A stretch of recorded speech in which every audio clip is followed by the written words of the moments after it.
Hi, everyone. Thanks so much for being here. And I really want to thank everyone for helping put together this event. And thank you, really thank you for being here. I know it's an exciting moment where we get to go see things live again. And it's been a lot of behind-the-scenes action and planning. And I want to thank Clarice Rosaz Sharif for getting me into the room correctly, and Timmy Lewis and Kate Tooley and Lori Lynn Turner, Sabir Sultan, Bianca Lamini. Really, there are so many people here to thank, but I'll just say broadly, PEN America and the New School, too many wonderful people to name, really. Last week, I stood on this spot to introduce Professor J. May Barizzo, who is faculty in the MFA in Creative Writing program here at the New School, which I direct. The work, Tender Machines, newly released from Tupelo Press,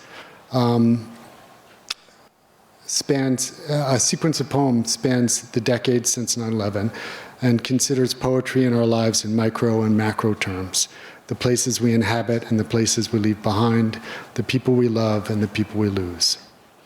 In 1986, the then president of the New School, Jonathan Fanton, introduced an event sponsored by the New School and PEN to celebrate the publication of Adam Michnik's Letters from Prison.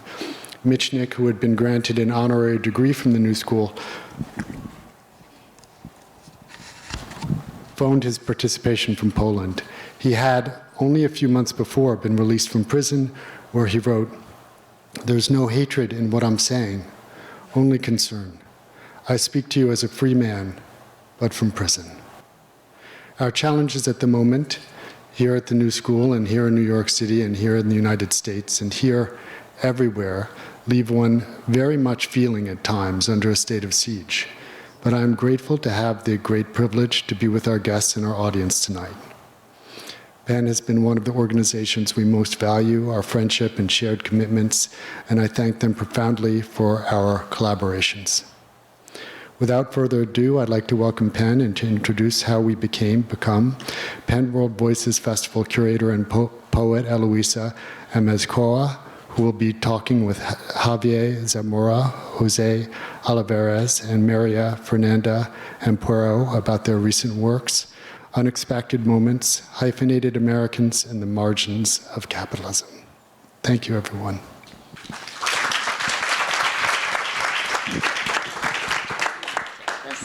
Hi, everyone. Oh, wow, this is really hot. Okay, hello. It's so nice to be here and to see all of these smiling faces. My name is Eloisa Amezcua, and I'm here today as a member of the 2023 Curatorial Committee of the World Voices Festival, presented by PEN America, an organization whose mission is to unite writers and their allies to celebrate the power of the written word and champion the freedom to write. This is the 18th PEN World Voices Festival, and since 2005, the festival has stayed true to its original mission, to celebrate the power of storytelling and literature in translation, and to convene global voices across borders, language, and culture. Over the last years, PEN America has tracked an alarming rise in book bans across the United States, and our Freedom to Write Index tracked the cases of over 300 writers who were detained or imprisoned around the world for their writing or exercising their freedom of expression in 2022. Now is the time to be louder together and to defend the freedom to write, read, and speak at home and around the globe. This week, we'll honor the power of literature and celebrate the stories that illuminate and interrogate what divides us and helps us imagine new futures. For those of you who are new to PEN America, we are a member-driven organization. We have members in every U.S. state and chapter cities across the country, from Detroit to Tulsa and from Birmingham to Miami. We welcome all of you to help bring our mission to life. Check your program for more information on how to join PEN America as a member. We thank our members, our presenting sponsors, the New School, and the Creative Writing Program at the Schools of Public Engagement, and our bookstore partner, Word Up, for helping us share our authors' wonderful work with you today. Real quick, book sales will happen in the back of the room at the end of the event, and the authors are going to stay up here if you want to get it signed. I'll remind you at the end. Now, I am especially pleased to introduce today's event, How We Become Latinidad, Identity, and Love, and welcome María Fernanda Ampuero,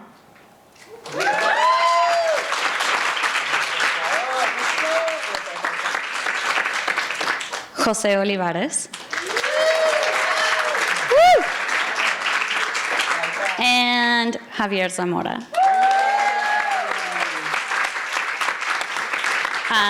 We'll be having a bilingual conversation on the external and internal forces that shape our identities and the way we come to love despite all obstacles. María Fernanda Ampuero is a writer and journalist from Ecuador. In 2021, her book, Human Sacrifices, this incredible book, translated by Francis Riddle, who also deserves a shout out because it's amazing. And it matches. It was a finalist for the Tigre Juan Prize Award and the Excelis Center and Hay Festival Writers Award. José Olivarez is the author of Promises of Gold, bilingual, incredible, and Citizen Illegal, which was a finalist for the Penn Gene Stein Book Award and the winner of the 2018 Chicago Review of Books Poetry Prize. No big deal. And last but not least, Javier Zamora was born in El Salvador and is the author of the poetry collection Unaccompanied and the New York Times bestselling memoir Solito. He's a Radcliffe Fellow at Harvard University. Cool, let's get started.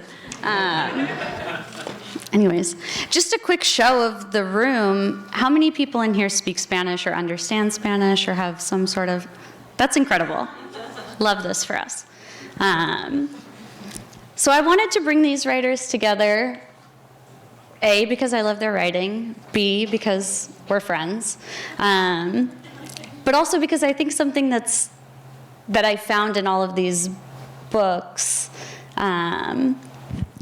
is that despite all of these obstacles that the writers themselves have faced, that their characters have faced in the stories, that the speaker faces in the poems, they've all come to some sort of like understanding of love, or there's like hope for love.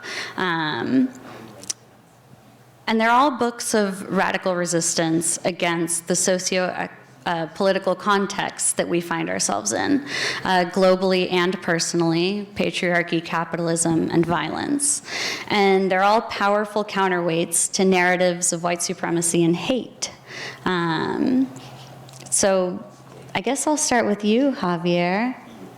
What tools did you use in your book to shed light on the histories, culture, and landscape that you're writing from or within?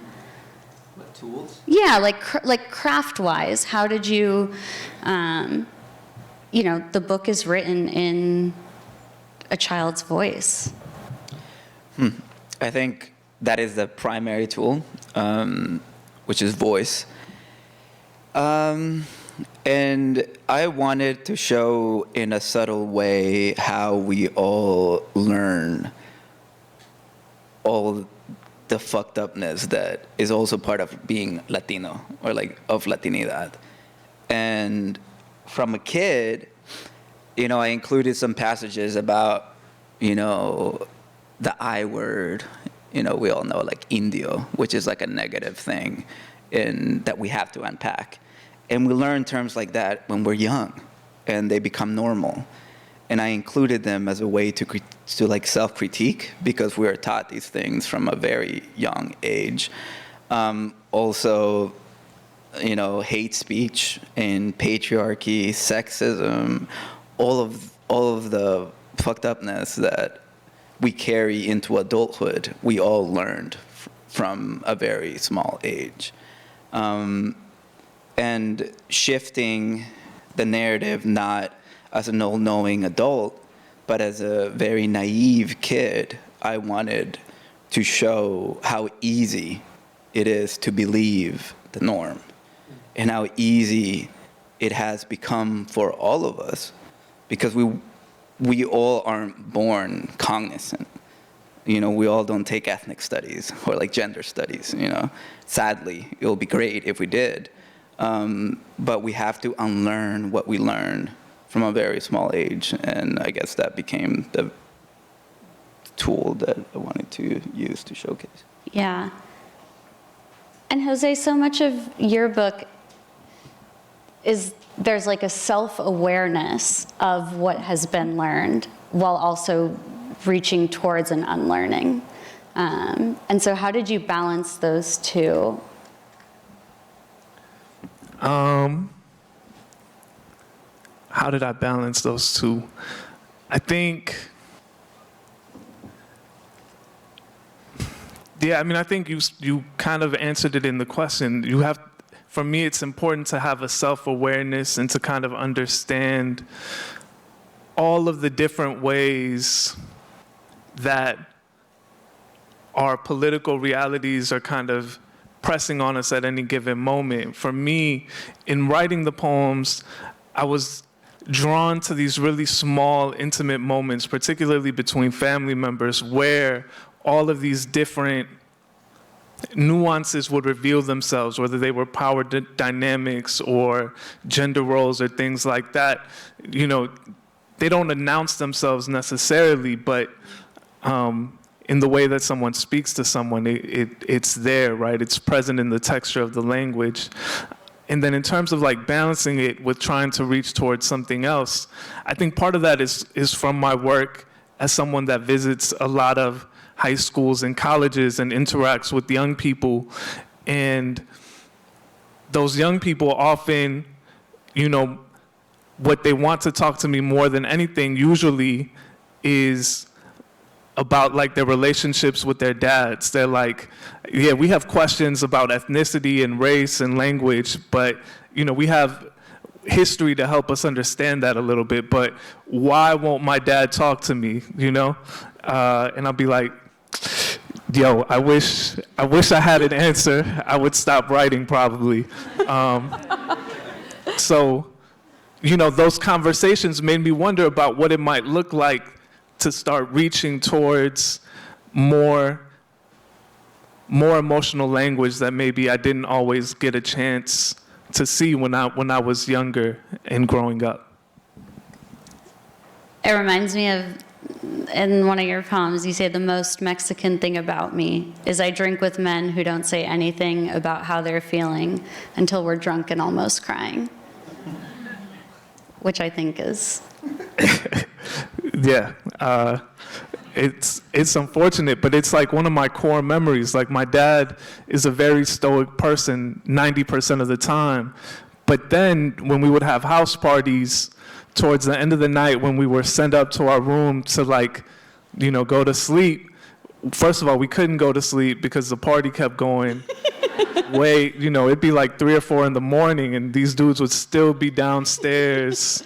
Never run out of cheap beer. Yeah, would still be downstairs drinking and like holding each other, hugging each other and crying and confessing to all of this love that they had for each other. And I was like, why can't you, like, I'm so, like, I would do anything to be hugged by my dad on a given Friday, you know what I mean? And so it was just very, like, it's just something that I'll never forget, that difference between what they were like in the basement when they were having that moment together and what they were like, you know, on any given day after work. Yeah, and that reminds me of a passage from your book, Javier. When we cross the street, I hold his hand, something we didn't do in La Herradura when he walked me to school or when he walked me to church. I was afraid of him, of his curt manner with Abuelita or his daughters. I was afraid of his deep, almost harsh voice, but I've heard other tones, seen him laugh a lot. He's more patient than I thought. Yeah, fucking patriarchy, you know, and machismo, it really fucks everything up. You know, I don't know any other way to put it. You know, it's not, you know, my grandpa, luckily, both of my grandparents were career alcoholics. And my dad went the complete opposite route. Like, my dad has never drank, but he did gamble. And so there are different ways that everybody learns to cope with what's unspoken. And I think that's what we're talking about here. And silence is a huge part of patriarchy, because you're not allowed to voice what you actually feel unless you have an excuse. And that excuse for a lot of men, and I think people in general, is a vice. It doesn't have to be drinking. It could be anything. It could be gambling, etc. But it's good to talk about it. It's good to talk about it as men, to unlearn and to unpack, and to say that it's not okay, and that we actually do need to dream up of different, healthier ways to cope and to talk to each other. Yeah. And it's so funny because you said it's like silence. And one thing I loved about your book, María Fernanda, Human Sacrifices, and also your first collection, Cockfight, is that they're loud. The stories are loud, and they're whatever the opposite of subtle is. That's what they are. And they wrestle with exploitation and brutality, again, the brutality against people in the margins of capitalism and patriarchy, and sheds light on the lives society consumes for its own ends, usually because of patriarchy and these other models that have existed for too long. And the protagonists of these stories are faced with cruelty and greed and loneliness while trying to escape these different kinds of violences. Can you talk about the tension between good and evil that you try to explore in your stories and do successfully? Bueno, hola, voy a hablar en español. No porque no podría chapurrear la respuesta en inglés, sino porque siento que soy más inteligente en mi lengua materna. Y primero que nada quiero decir muchas gracias al Penn Festival por invitarme. Esto es como un sueño, ¿no? de estar en Nueva York y que haya gente que me conozca o que vino por ellos, pero que igual se va con mi nombre. Es como... Pero ya te conocen. Esta es mi primera vez, además. Estoy como si fuera una primera cita muy importante que quieres que salga muy bien. Estoy blushed completamente. Hay alguien que les quiere traducir a quienes no hablan, a quienes no hablan español, perdón. So there's someone here who wants to translate me for those of you who don't speak Spanish. Excuse me. So I'm going to speak in Spanish, and it's not because I couldn't get through, muddle through in English, but I think I come across as being more intelligent if I speak my native language. So, and above all, first of all, I'd like to thank Penn World Voices for having invited me here to New York. It was like a dream come true. The fact that there are people here who know me, who showed up, or maybe they don't know me, and actually they came for the other people here. But in any case, this is my first time in New York, and I feel like sort of I'm on my first date, and I want to make a good impression. Otra cosa que quería decir es que me han puesto con los dos hombres más deconstruidos del planeta Tierra y que ya me da hasta pena hablar del patriarcado porque es como, pero que están estos dos aquí. Si quieres traducir.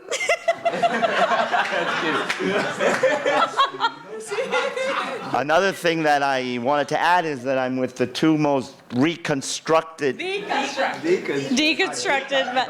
They're deconstructed men. Deconstructed men on the face of the earth, and that's very important when we're talking about the issue of patriarchy. Yeah. So,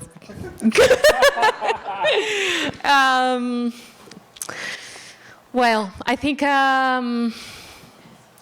I never, perdón, I'm speaking in English, I'm sorry. Spanglish con todo, no. Creo que en mis libros hay una idea de lo bueno o del bien y del mal que está basada en las víctimas y los victimarios. Creo que para mí es donde radica el bien y radica el mal. En quienes aplastan y quienes son aplastados. So, as far as my book is concerned, my books are concerned, I think that they deal with the idea of good and evil, and that in turn revolves around victims and perpetrators. And I think that's where the essence of good and evil lies, in those who squash and those who ended up being squashed. Y creo que es importante en mi literatura estar del lado de las víctimas. Justo antes hablaba con aquí el amigo traductor y le decía que la literatura no es tan importante, mi literatura. La lectura sí, pero no lo que yo escribo. En lo que yo escribo lo más importante es la víctima. So I think that in terms of literature, my literature, the most important thing is to be on the side of the victim. I was speaking to my colleague here before, and I was telling him that, in my opinion, my literature is not that important. It's much more valuable to me to read, and in any case, in terms of my literature, what's most important is the victim. And so what keeps the victim in your story moving forward?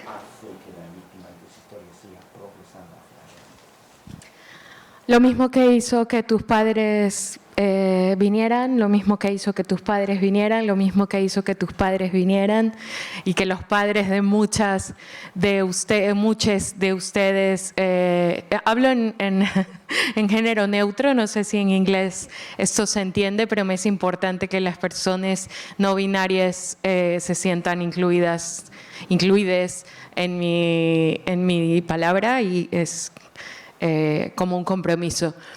Pero sí que siento que lo que nos mueve a todos, ¿me dices cuándo? Ok. Es el impulso de vida y el amor, probablemente, lo que hablábamos. Aunque yo no soy cursi, si han leído mis libros saben que no soy cursi para nada, pero hay un impulso de vida, el eros, digamos, frente al tánatos, que es la muerte, que es el amor, ¿no? El amor de tus padres por ti, de que vivas una vida mejor. Puede que no, que no lo sea, pero en fin, ellos confían, ¿no? Ellos emigran y confían, como yo emigré y confié.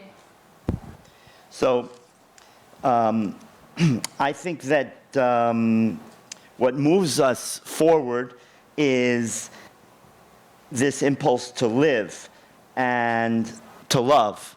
And if you've read my work, you know that I'm not corny. You know that if you've read it. But there's this love, this impulse for life. It's eros versus thanatos, thanatos being death. And the fact that your parents want you to have a better life than you did, it may not be better, but they trust that it will be. That's all.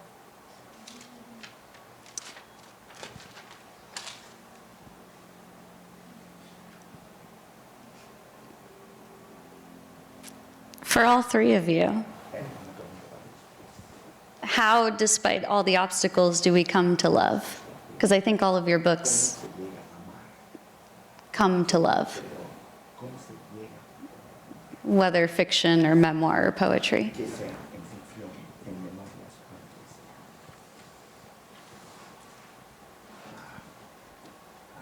Bueno.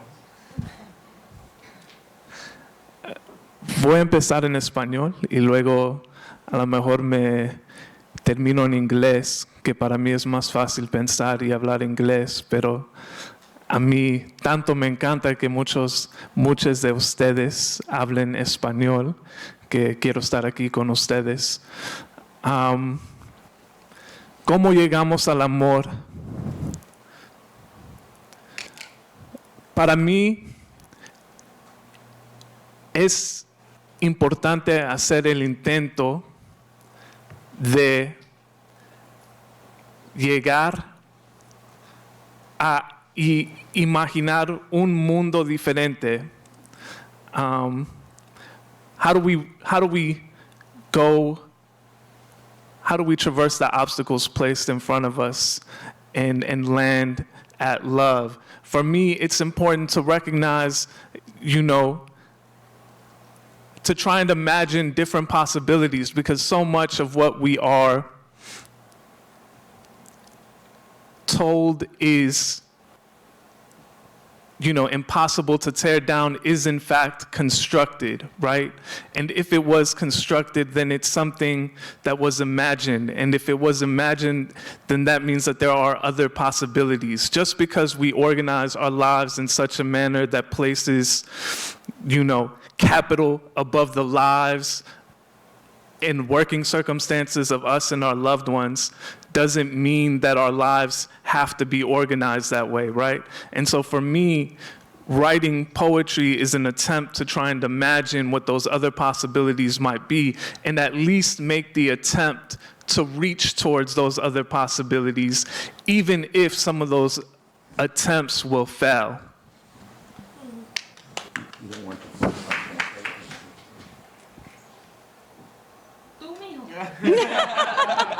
Adelante, mijo. ¿Cómo se llega al amor, no?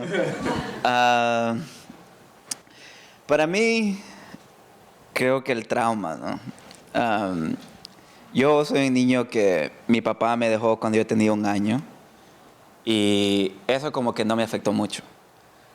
Pero crecí con mi mamá. Y porque mi papá como que yo no me acuerdo, mis primeras memorias son cuando yo tenía 3 años. Él se fue cuando iba a cumplir 1 año. Y luego crecí con mi mamá, aunque mi mamá fue una mamá que en este país se le llama postpartum. Ella tuvo eso, pero yo soy de un pueblito en El Salvador, rural, así que no teníamos el lenguaje para eso.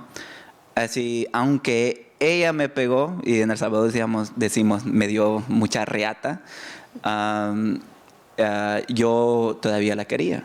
¿Y cuál niño no quiere el amor de una madre? Así que aunque cuando ella se fue, yo no me acordaba de la riata que ella me dio. Yo me acordaba de las cosas bonitas. Y fueron esas memorias bonitas, no las negativas, por las que yo siempre añoraba estar con mi mamá y estar con esta figura que la gente me decía era un papá, que yo no me acordaba.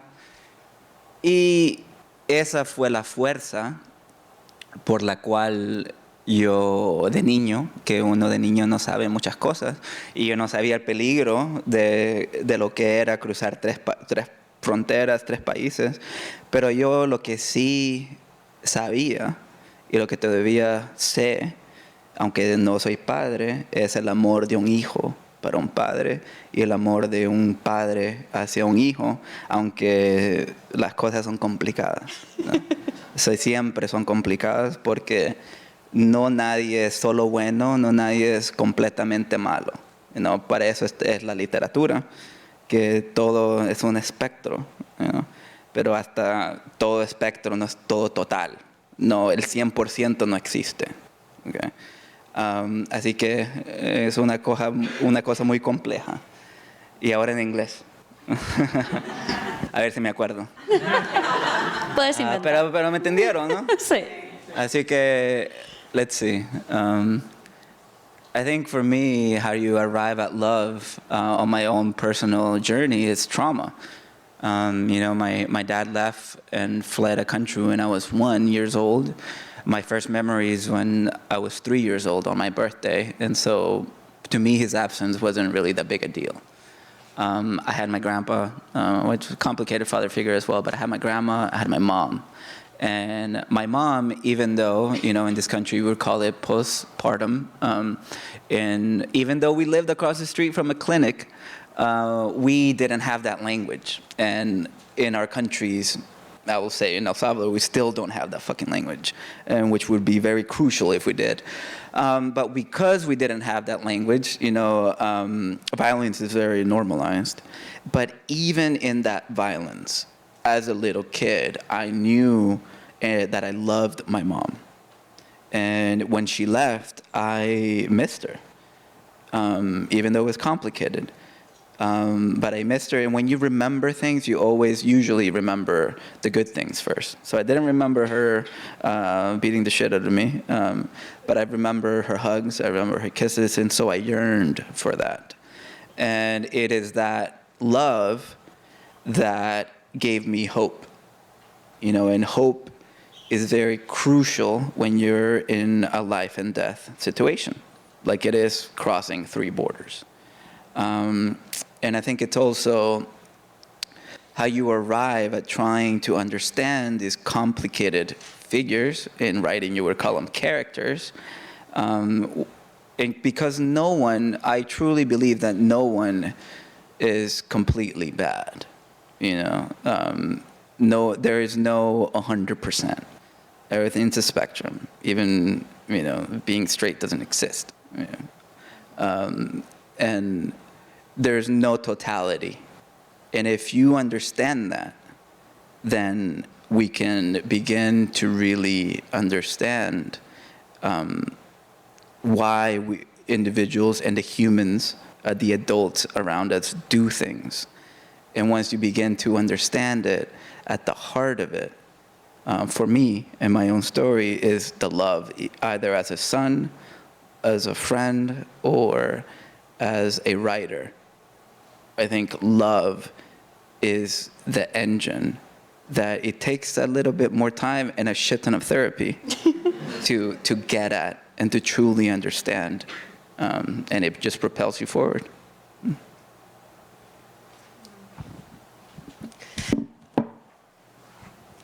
Yo tengo una relación complicada con la palabra amor,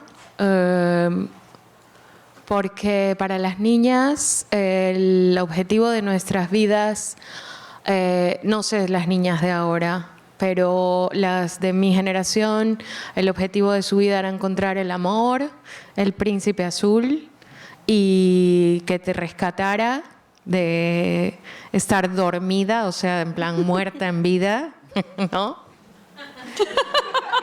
Y con un beso ya, viva, te salvó. Y esa narrativa del amor romántico, pero además de Disney, estaba TV Azteca y las telenovelas de Latinoamérica. Entonces era drama, drama, drama, drama. No sé, dime cuándo quieres que pare. Ahora.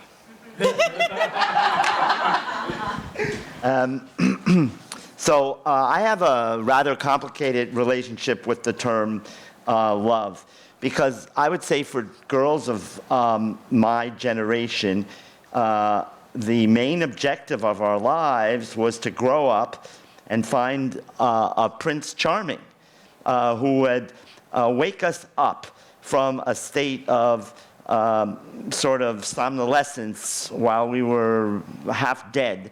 And then he would find us and he would save you because you would be alive. And so that is sort of the narrative was one of romantic love. And when I was growing up, in addition to Disney, there was also TV Azteca with the soap operas. And so... Continue. So we... esto de ser bilingüe. Aprendimos que había que sufrir mucho. que el amor era sufrimiento. Las protagonistas de las telenovelas lloraban y sufrían y le decían a la amiga, perdónalo, síguelo, espéralo, búscalo. Y era todo absolutamente... ¿Saben el test de Bechdel? Sí. Bueno, pues las telenovelas no pasan el test de Bechdel de ninguna de las maneras. Y nosotras crecimos viendo, por un lado Disney, por otro lado María, la del barrio. Yeah. Go, Thalía, go. Y Marimar. Entonces...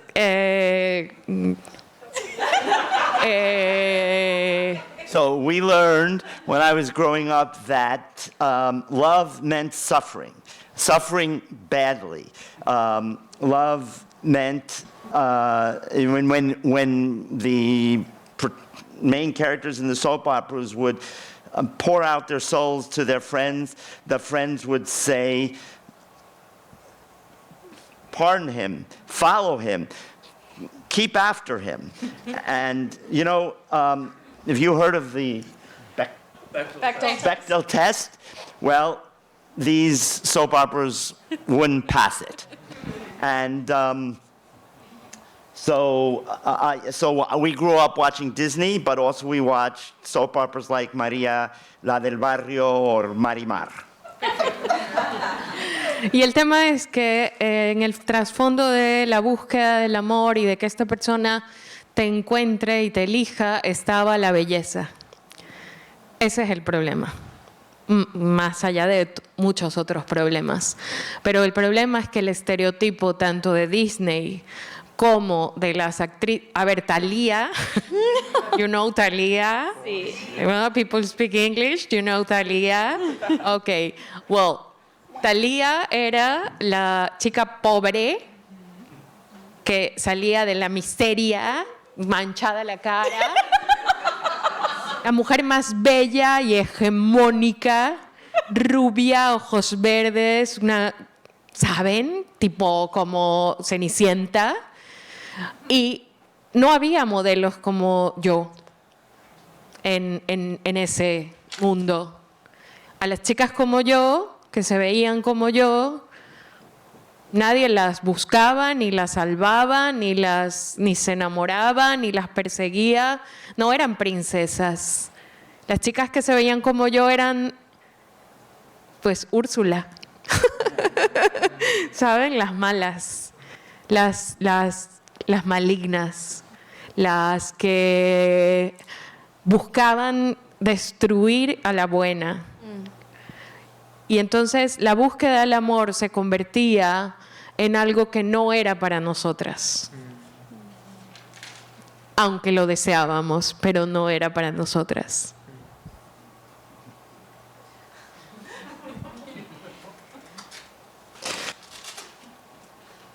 So, a part of the background for love, there are many problems with this, but one of the main issues was the concept of beauty.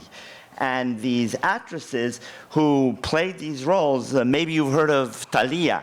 So Thalía was the typical poor girl who was coming out of the slums, who had her face stained with dirt, and suddenly she became a striking, dazzling beauty, a blonde with green eyes. She was like Cinderella.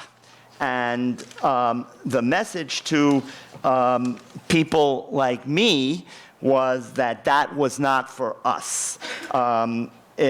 Nobody would look for anyone like me, nobody would love anybody like me, and nobody would pursue anyone like me.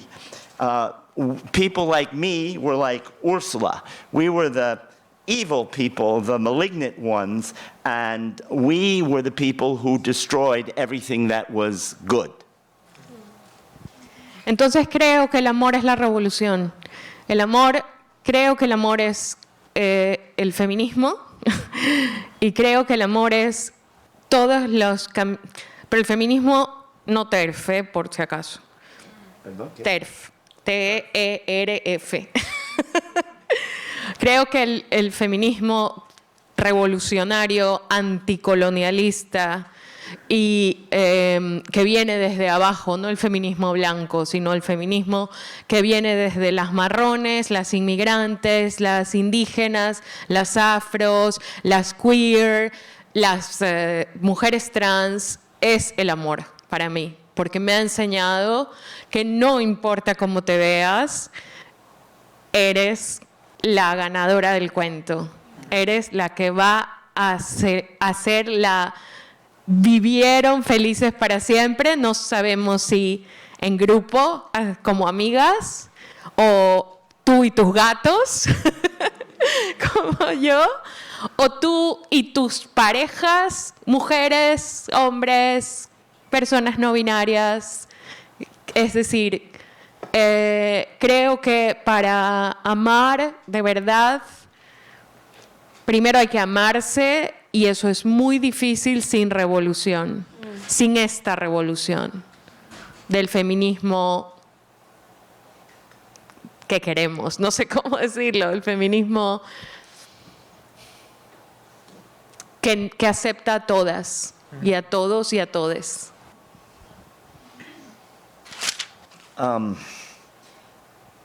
So I believe that love is really revolution, and that revolution is feminism. And the type of revolution I'm talking about is an anti-colonialist revolution that comes from the bottom and doesn't come from the whites.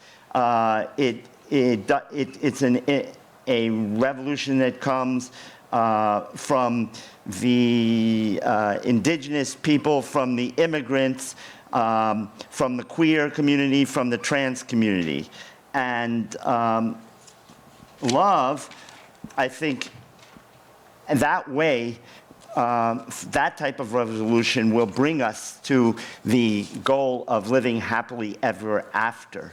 And that type of living happily ever after can take many forms. It might be just you with your friends. It might be you and your cats, you and your cats or dogs, as is my situation. It could be you and in your relationship as a couple, whether or not it's a binary couple. But for there to be true love, you have to love yourself. And that is the type, and you can't get to that without an authentic revolution, the feminist revolution that we all are aspiring to.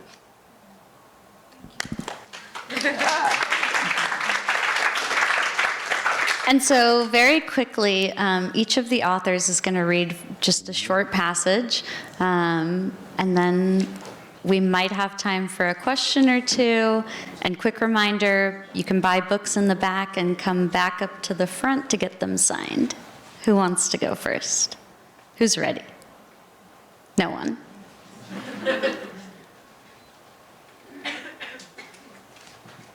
They knew they had to do this, by the way.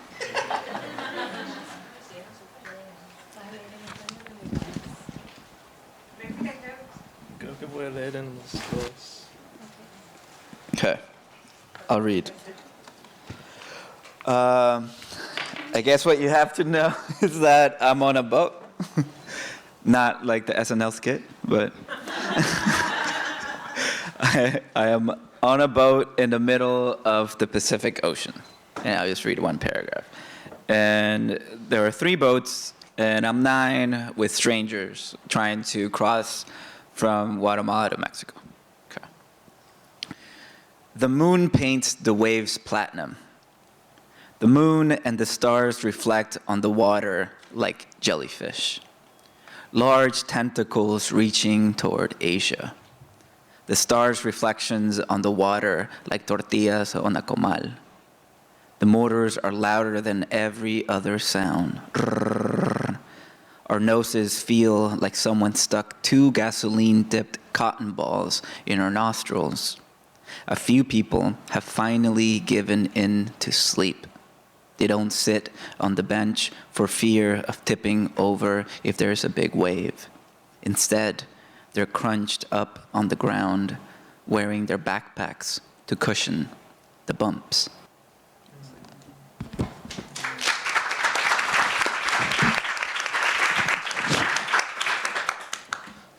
Cool. Today is Mother's Day in Latin America. So I'm gonna read this poem for my mom. It's called An Almost Sonnet for My Mom's Almost Life. And then I'll read it in Spanish. The poem mentions Marco Antonio Solís. Yeah, so if you know, you know.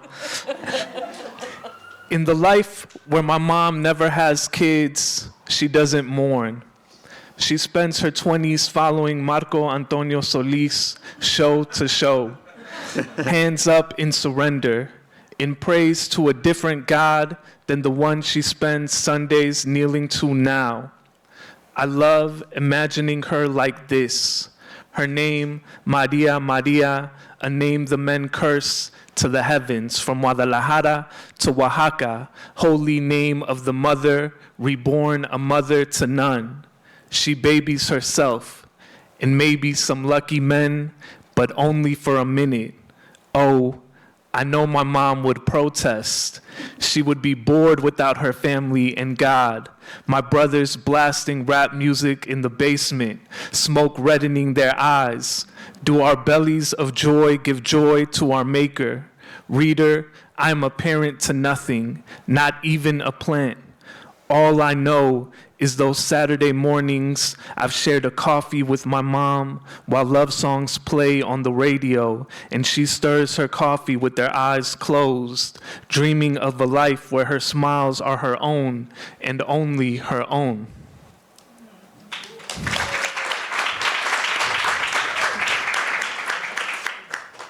Y ahora en español. Un casi soneto para la casi vida de mi mamá. En la vida en la que mi mamá no tiene hijos, ella no llora. Ella pasa sus 20 siguiendo a Marco Antonio Solís de show en show, manos arriba rindiéndose, rezándole a un Dios diferente al que ahora le dedica los domingos de rodillas. Me encanta imaginarla así. Su nombre, María María, un nombre que los hombres maldicen al cielo, de Guadalajara a Oaxaca, el santo nombre de la madre renacida, una madre de nadie. Ella se cría a sí misma y tal vez a un hombre suertudo, pero solo por un momento. Oh, sé que mi mamá protestaría. Estaría aburrida sin sus hijos y sin Dios. Mis hermanos poniendo rap a todo volumen en el sótano, poniendo sus ojos rojos al fumar. Nuestros vientres de alegría le dan alegría a nuestra creadora. Querido lector, no soy padre de nada, ni siquiera de una planta. Todo lo que conozco son esos sábados en la mañana en los que he compartido un café con mi mamá mientras suenan canciones de amor en la radio y ella le mueve a su café con los ojos cerrados, soñando con una vida donde sus pequeñas sonrisas le pertenecen a ella y solamente a ella. Gracias.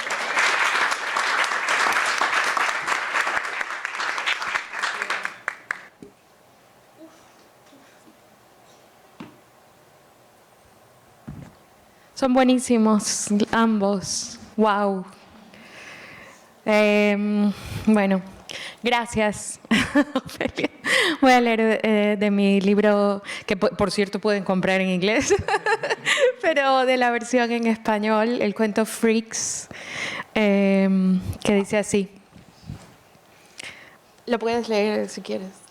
En español está bien. Ok, sí. Mirar el reloj. Ver la manecilla grande girar hasta llegar a las 12. Gritar, llegaron las vacaciones. correr a la camioneta familiar y trepar con cuidado, esquivar los cocachos de los hermanos, aguantar que digan marica, mariquita, maricón, maricueco, marinero, mariposa, mariposón, muerde almohadas, sopla nucas, meco, trolo, sopa, badea, puto desviado, niña, choto, cueco, galleta, loca, hasta que se cansan. Levantar la cara y sentir el viento cambiar, hacerse más puro, más lindo, oler el mar desde lejos y sonreír, esquivar nuevos cocachos, escuchar otra vez lo de ¿por qué eres así? Párate como hombre, ¿qué es esa mano?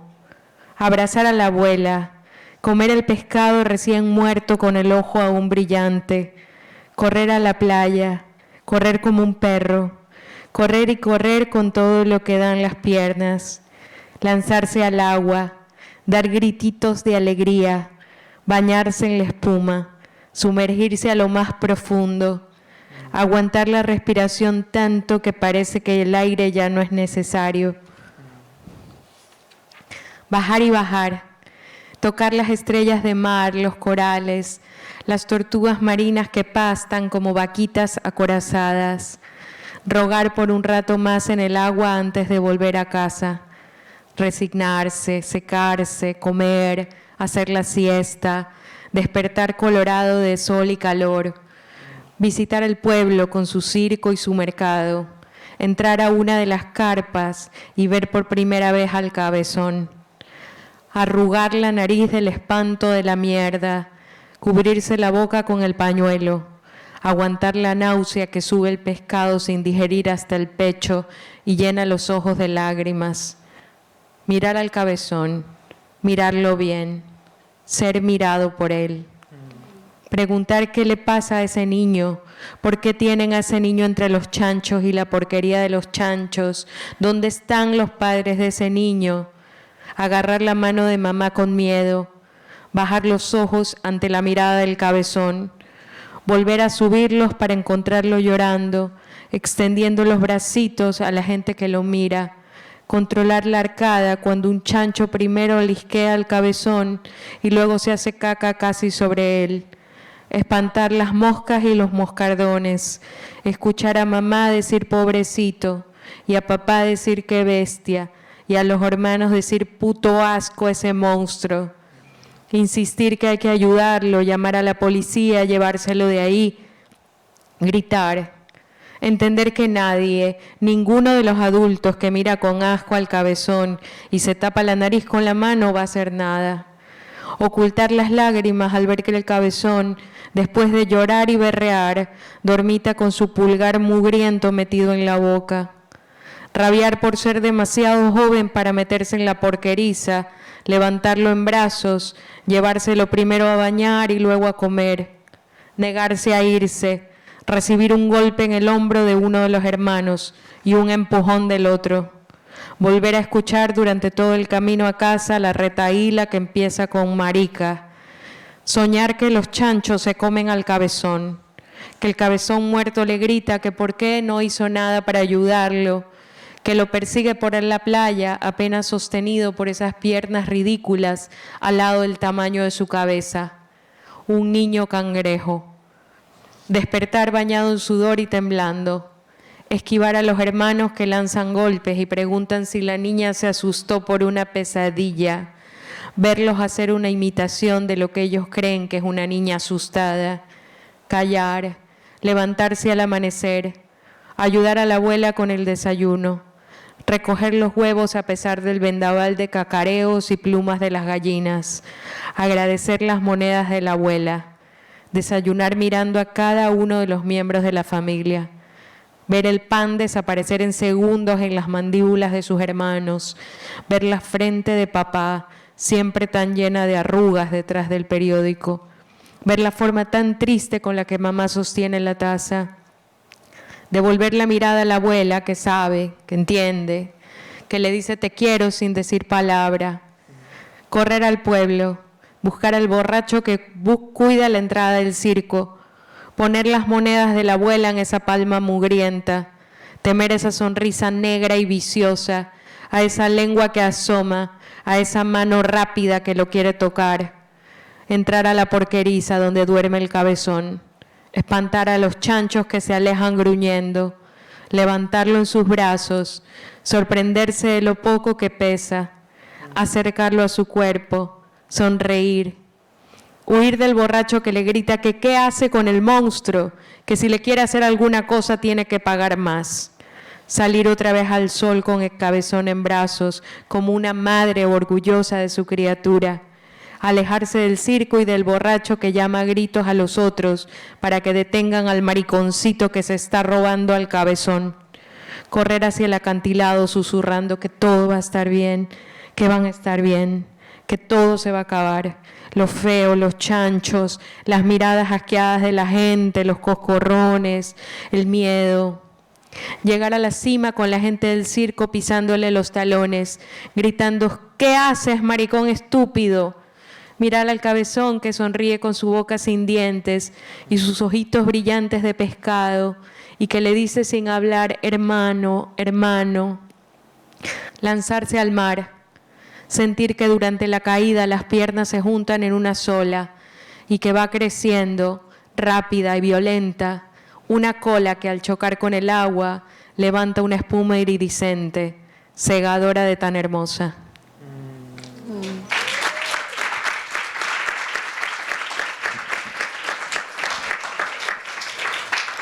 And we've run out of time, so if you want to ask a question, you're welcome to come up and ask the author. Quick reminder that books are for sale in the back, and the panelists will be up here to sign those. Thank you for joining us. The 2023 Penn World Voices Festival isn't over. It goes all the way until Saturday.